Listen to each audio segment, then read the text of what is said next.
La période de l'adolescence est souvent celle où l'on commence à ressentir de premiers émois et où l'on cherche à attirer l'attention de l'autre. Mais alors, comment les adolescents s'y prennent-ils pour séduire? Aujourd'hui, le monde de la séduction adolescente a-t-il radicalement changé à l'ère des réseaux sociaux? Les adolescents d'aujourd'hui nourrissent-ils les mêmes attentes quant à une relation amoureuse que leurs parents? C'est ce que nous allons tenter de décrypter pour vous avec nos deux intervenants du jour dans cette émission spéciale Saint-Valentin. Mais d'abord, nous sommes allés interroger quelques adolescents pour leur demander leur avis sur la question. Voyons ce qu'ils en disent. Salut Marina, comment tu fais pour séduire quelqu'un? Salut Lucie, alors moi, pour séduire quelqu'un, je mise tout sur l'humour. Salut, qu'est-ce que tu attends d'une relation aujourd'hui? Rien de spécial. Salut Amy, qu'est-ce que tu attends d'une relation aujourd'hui?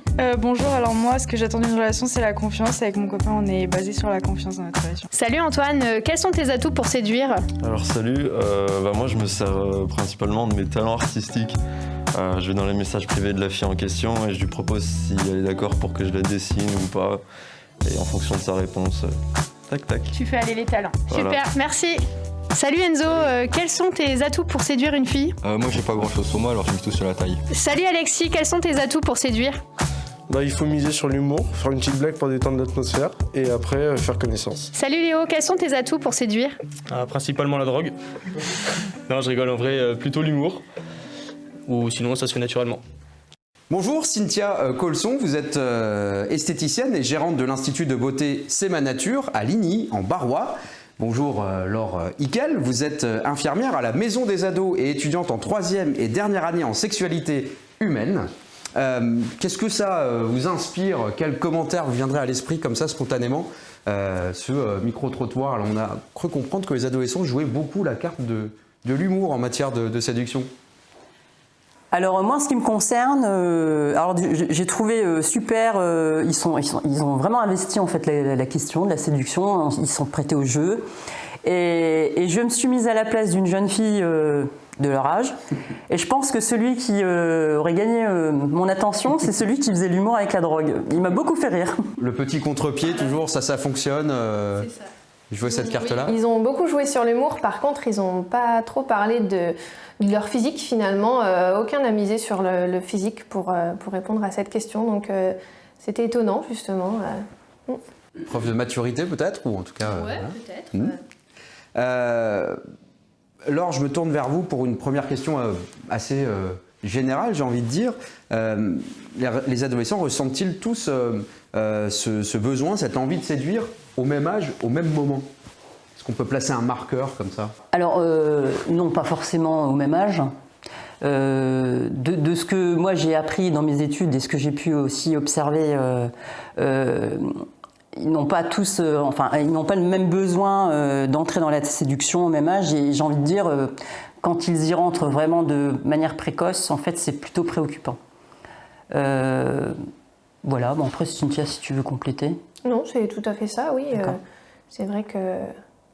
Il n'y a pas de règle. Il n'y a pas de règle finalement. Après, il faut être prudent en tant que parent à ce que nos enfants ne soient pas non plus dedans trop tôt. Les codes de séduction, ce qui diffère avec les âges justement pour rester sur un peu cette thématique de l'âge, qu'est-ce que vous avez pu constater dans vos expériences? Eh bien, qu'il y a de plus en plus de jeunes qui viennent, moi notamment à l'Institut. J'ai beaucoup de jeunes qui viennent maintenant à l'Institut pour telle ou telle prestation. Ils font un peu de tout. Par contre, de plus en plus tôt, justement, des fois, ça me choque un petit peu. Des jeunes filles qui, à 11 ans, par exemple, viennent et veulent se faire des ongles... des grands ongles en gel, des choses comme ça. Enfin, c'est assez étonnant et moi je le déconseille fortement. D'ailleurs, je demande toujours une autorisation parentale et je refuse les mineurs pour certaines prestations d'ailleurs. Oui, si tu permets, Cynthia, moi je suis amenée à rencontrer souvent des jeunes filles qui sont âgées de 11, 12 ans. Avec des French manicures, des ongles très longs, quelquefois colorés en rouge, enfin des couleurs qui sont très symboliques. Et je me suis permise à plusieurs reprises de questionner les parents par rapport à la symbolique qu'ils mettaient derrière les ongles longs et colorés en rouge. Et quand on leur pose les questions, c'est vrai que là il y a une prise de conscience parce que c'est quand même très sensuel, c'est très féminin. Et voilà, donc moi je me suis permise en fait de les interpeller sur des questionnements. Si demain ces jeunes filles étaient exposées à des adultes, par exemple, pas très bien intentionnés, qui ne discernent pas réellement ce qui est bien et ce qui n'est pas, voilà, ce que ça peut leur évoquer. Certains adolescents comme ça semblent un petit peu plus en retrait que d'autres. Comment on peut expliquer ça? Est-ce que c'est un souci de confiance en soi qui est un peu déficient? C'est une maturité plus avancée par rapport à un certain âge que d'autres? Votre analyse, qu'est-ce que vous pouvez nous dire là-dessus? Par rapport à votre question, moi, l'hypothèse que je pourrais émettre, ça reposerait sur les travaux en fait, de John Bowlby, qui a théorisé en fait, la théorie de l'attachement. Donc la théorie de l'attachement, ce serait en fait une description des besoins de sécurité émotionnelle que tout à chacun on a connus lorsque nous étions enfants, dès les premiers jours de vie, les premiers mois et les années. Et ce besoin en fait de sécurité émotionnelle serait actif tout au long de la vie en fonction des expériences qu'on a vécues lorsqu'on était petit. Donc il existerait deux cas de figure. Donc l'attachement sécure, donc là on retrouve ça quand des parents ont répondu de manière adéquate à des besoins, donc au départ physiologiques et ensuite de sécurité émotionnelle. En fait, l'enfant, ça va lui permettre d'explorer le monde, les nouvelles personnes, et tout en sachant qu'il pourra toujours revenir en étant sécurisé. Et après, il y a l'autre cas de figure où il y a donc l'attachement insécure, qui lui se traduirait donc soit par un attachement évitant. Donc on peut le constater chez des personnes qui vont avoir du mal à aller vers la relation à l'autre. C'est un petit peu ce que vous décrivez dans votre question. Donc pas investir les relations amoureuses, les fuir, pas s'engager dans les conversations. Et puis après, il y a l'attachement insécure qui, lui, est plutôt anxieux, qui, lui, va surinvestir en fait la relation aux autres, qui va toujours plutôt essayer de se rassurer. Donc là, ça se manifesterait plutôt vers une dépendance affective. Et donc, en fait, il va aller vers les autres pour essayer de se rassurer. Mais alors, certains des parents qu'on voit comme ça à la maison des ados regrettent comme ça que leur ado, par manque de confiance en eux, se mette un petit peu sur la touche, en retrait du jeu, si l'on peut dire, de la séduction. Qu'est-ce que vous pourriez dire à ces parents? Quels conseils concrets on pourrait leur donner? Alors moi, le conseil déjà que je leur donnerais, c'est de ne pas les forcer à aller vers les autres. Après, si l'hypothèse que j'ai émise est juste, que par exemple ce sont des enfants qui ont développé des attachements insécures de type évitant, c'est des choses qui se travaillent très très bien avec des psychologues. Et puis aussi, ça peut permettre aussi aux parents d'avoir une compréhension de ce qui se passe. Après, voilà, j'ai pris un exemple, c'est peut-être pas forcément celui-ci, mais voilà, déjà ne pas forcer l'ado à aller vers les autres, et peut-être aussi mettre en place des choses qui lui permettent de prendre confiance en lui, je sais pas, faire du théâtre. Pour s'extérioriser, pour voilà, pourquoi se pas, mettre sortir de sa zone de confort, parfois se mettre un peu en difficulté. C'est un peu l'idée. Qui se confronte un petit peu à ces difficultés, mais tout en ayant conscience que c'est quelque chose qui ne va pas être confortable pour lui, et surtout avoir une attitude bienveillante et pas l'obliger à aller vers l'autre. Respecter un peu la temporalité de ce que tout à chacun on est capable de faire. Voilà. On évoquait, Cynthia, le manque de confiance en soi dont peuvent souffrir certains adolescents. Il est souvent lié à la question du physique. Des points qu'on ne maîtrise pas, l'acné, une petite taille, une trop grande taille, des complexes comme ça qui se créent. Qu'est-ce que vous pourriez dire comme ça à des parents pour rassurer, pour redonner de la confiance en soi à des adolescents qui souffrent de ce genre de choses, des paramètres qu'on ne maîtrise pas finalement? D'abord, je rebondirai aussi sur ce que disait Laure tout à l'heure, c'est que les parents doivent aussi, je pense, écouter bien leurs ados. Et puis leur donner confiance en eux aussi. Je pense que les parents sont là pour les aider.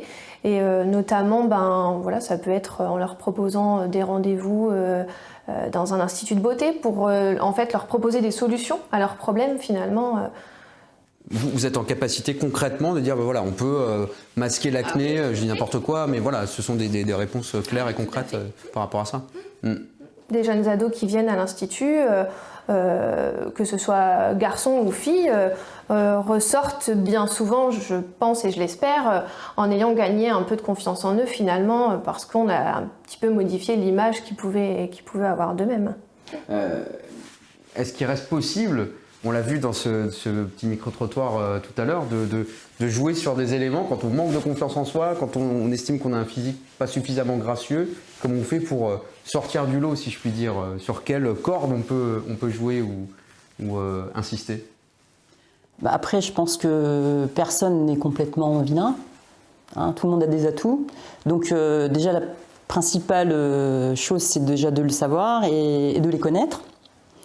Et on peut en fait miser, oui, effectivement, sur personne n'est complètement moche, quoi. Donc, je veux dire, il y en a toujours au moins des très beaux yeux ou une belle silhouette, ou enfin.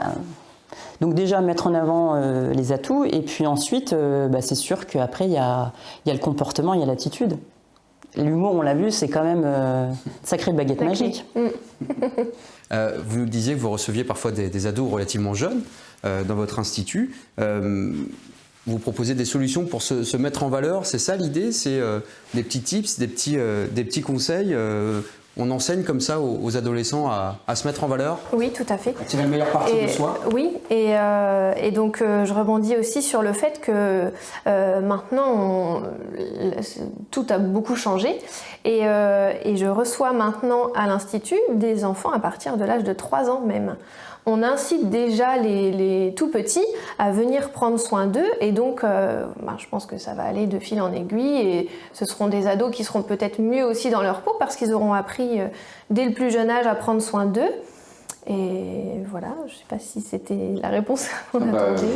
Quels soins font les enfants de 3 ans? Alors les enfants de 3 ans vont venir faire, là on avait fait pour Noël des petits soins relaxants, donc des petits modelages relaxants pour les enfants de 15 minutes. Qui leur permet de se détendre et puis d'éliminer le stress, sur le bien-être principalement.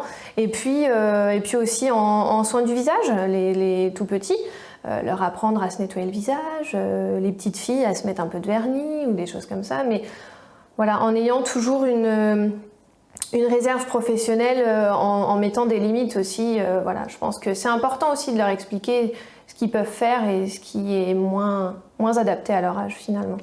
Je m'appuie sur votre expérience, Prendre soin de son corps, de son apparence, ça concerne toujours davantage les filles que les garçons, ou les lignes bougent? Non, ça bouge, autant chez les ados que chez les adultes d'ailleurs. On voit de plus en plus d'hommes franchir les portes des instituts, et c'est tant mieux. Et de ce fait-là, on a des jeunes qui viennent, des jeunes garçons qui viennent faire des soins du visage, des épilations, les jeunes filles aussi, et de plus en plus tôt, maintenant, de plus en plus tôt, avec la puberté un peu plus précoce, on les voit notamment arriver dès l'âge de 11 ans à l'Institut. Comment ça s'explique ça alors que le phénomène s'équilibre d'une certaine manière, que les garçons aussi prennent soin d'eux, qu'ils fassent aussi de la musculation par exemple? Je pense qu'il y a quand même l'influence de tout ce qu'on voit sur les réseaux sociaux, les médias, le monde du sport. Je me suis fait la réflexion ces jours-ci, j'ai regardé des photos en fait des mannequins d'il y a à peu près 15-20 ans en fait. On voyait beaucoup moins de torse. Et surtout, les torses qu'on voyait étaient moins sculptés, il y avait moins de muscles, pardon. Donc je pense que... Moi, merci. Après, c'est pas sympa pour nos conjoints, parce que du coup, on est beaucoup plus exigeantes. C'est un vrai phénomène qui se développe, clairement. Oui, je pense, oui. On parlait des réseaux sociaux. Est-ce qu'il peut y avoir un effet pervers, si je puis dire, c'est-à-dire un règne de l'image qui peut devenir un petit peu addictif, le syndrome de la récompense. On a besoin de likes, on fait des selfies pour caresser son ego. Est-ce qu'il y a un problème éventuellement de dépendance qui peut se créer par rapport à ça? que ce soit principalement dans le rapport de séduction à l'autre? Il peut y avoir un phénomène de dépendance, surtout quand vous êtes en difficulté pour aller dans des relations qui sont vraiment réelles. Ces relations en fait à distance peuvent empêcher en fait d'aller vers l'autre, ou alors quelquefois ça permet au moins d'avoir des relations avec les autres, même si elles sont virtuelles. Après, c'est vrai que c'est toujours compliqué d'avoir des jeunes qui en fait se sentent obligés de faire valider par les autres ce que eux pensent être bien ou pas bien. Et puis il y a ce phénomène aussi qui est quotidien, quoi. C'est vrai qu'on voit des jeunes qui tous les jours font des selfies, quand ce ne sont que des selfies. Quelquefois sont des nudes, enfin voilà, donc c'est quand même, ça peut être problématique. Je pense que ça ne l'est pas quand on est dans une utilisation modérée. Cynthia, j'imagine que dans votre métier, dans l'exercice de votre métier, vous rencontrez aussi les parents, des parents d'adolescentes pour le coup, des filles qui sont femmes un peu trop tôt ou pas assez vite, vous voyez. Qu'est-ce qu'on peut dire à ces parents-là par rapport à ces adolescentes qui souffrent ou d'une précocité ou d'un développement trop tardif à leurs yeux? Qu'elles écoutent leur jeune fille, parce que ça peut être un gros problème pour elles si par exemple elles rencontrent une pilosité assez forte, notamment au collège, les premières heures de sport où il faut se déshabiller devant tout le monde et qu'on a un petit peu de poil aux jambes, pour certaines ça peut être très compliqué. Donc c'est pas mal de venir se faire épiler très tôt. Par contre, je sais pas quoi dire de plus. Il y a la pression du corps, quelque part. Moi, je pense qu'il faut faire appel aussi à son bon sens. Effectivement, une jeune fille, comme tu dis, qui a 11-12 ans, qui a une pilosité assez importante au niveau des jambes, ça lui pose problème, ça peut aussi provoquer des moqueries. Ça me semble normal. Après, si on commence à aller vers des épilations du pubis, maillot, je pense qu'il faut respecter un peu les âges. Justement, il y a des demandes qui sont gênantes, pour le moins, auxquelles vous avez été confrontés déjà. Vous fixez des limites? Voilà, je fixe des limites. Pour le moment, j'ai pas eu de demande gênante, mais c'est vrai que si j'en avais, il y aurait des limites que j'imposerais, parce que, par exemple, épiler un maillot intégral à une jeune fille de 11 ans, il n'y a pas lieu d'être. Mais c'est des choses qui peuvent se passer, auxquelles vous avez déjà été confrontés? C'est possible, oui. Je pense que je serai confrontée, oui. C'est assez déstabilisant. C'est un petit peu l'exemple des ongles. Hein. Ouais. C'est un petit peu, ça se rejoint. Mais alors, ce qui est important, je pense, c'est de revenir aussi, parce que le nom ferme est bête, on va dire. L'enfant, oui, on peut dire encore l'enfant, 11 ans. Je veux dire, il faut que ce soit quand même compris, expliqué, et quelque part, ça peut questionner aussi. Si par exemple, moi j'ai ma fille de 11 ans qui veut se faire un maillot intégral, pourquoi? Ça peut être aussi un signal d'alerte, d'essayer de comprendre peut-être qu'il se passe des choses qui sont un petit peu préoccupantes derrière. C'est toujours difficile à mesurer, parce que ça relève du ressenti, mais est-ce qu'on peut considérer que l'apparence physique a pris plus de poids dans le rapport de séduction aujourd'hui par rapport à la génération des parents, des adolescents actuels? Je pense qu'on le voit déjà sur la nôtre. Ça a déjà changé, de génération en génération, ça change constamment finalement avec les réseaux sociaux, tout ça. On est quand même... on se montre plus qu'avant nos parents pouvaient se montrer. Il y a ce phénomène d'exposition exacerbée? Je voulais juste compléter, et même j'ai envie de dire sur la même génération. Si on fait un petit flashback 20 ans en arrière, je pense que même nous, on était différents sur ce point de vue. On pourrait faire l'expérience, là on ouvrirait, je pense, tous nos réseaux sociaux, on tomberait forcément sur quelqu'un qui est magnifique, et peut-être parce qu'elle a été retouchée en Photoshop et tout le reste. Vous regardez... Je plaisante. Oui, mais c'est pas tout à fait pareil. Retoucher, j'aime pas le terme d'ailleurs, en institut, je veux dire, on met en valeur. Oui, on met en valeur, ça me choque pas. Retoucher une image qui n'est pas celle de la vraie personne, ça me préoccupe toujours. D'ailleurs, je me questionne. Les gens qui se rencontrent sur les réseaux sociaux ou dans les sites de rencontres, avec tous les filtres qui existent, je me pose toujours la question de qu'est-ce que ça va donner lors de la première rencontre où la personne, elle va être vraiment comme elle est, quoi. On peut être déçu, quoi. Justement, ça a un impact aujourd'hui un peu aussi, selon vous, sur la manière dont sont formés les couples d'adolescents. Est-ce que les conventions, j'allais dire, sont toujours les mêmes, ou est-ce que ce rapport-là a évolué par rapport à l'époque qu'on vit, par rapport aux réseaux sociaux, par rapport à une exposition qui est supérieure, par rapport au culte du corps? Là où je pense que les choses ont évolué, c'est un petit peu tous les codes de séduction qu'on peut voir, les échanges de photos, l'entrée dans le flirt qui n'est pas tout à fait la même, les pratiques sexuelles qui ne sont pas toujours les mêmes.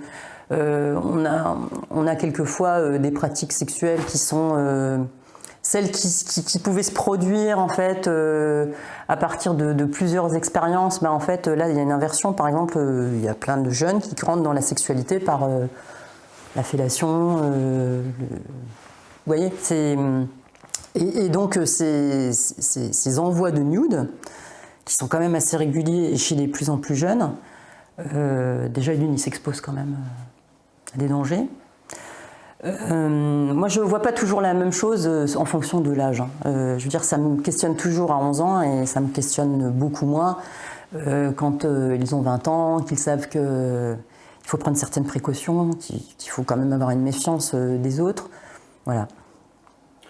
Eh bien, on verra dans une prochaine émission, en tout cas, une émission spécialement dédiée à ce point, la formation du couple chez les adolescents. Merci beaucoup Cynthia, merci beaucoup Laure d'avoir répondu à nos questions. À très vite pour une nouvelle émission de Parents, tout va bien.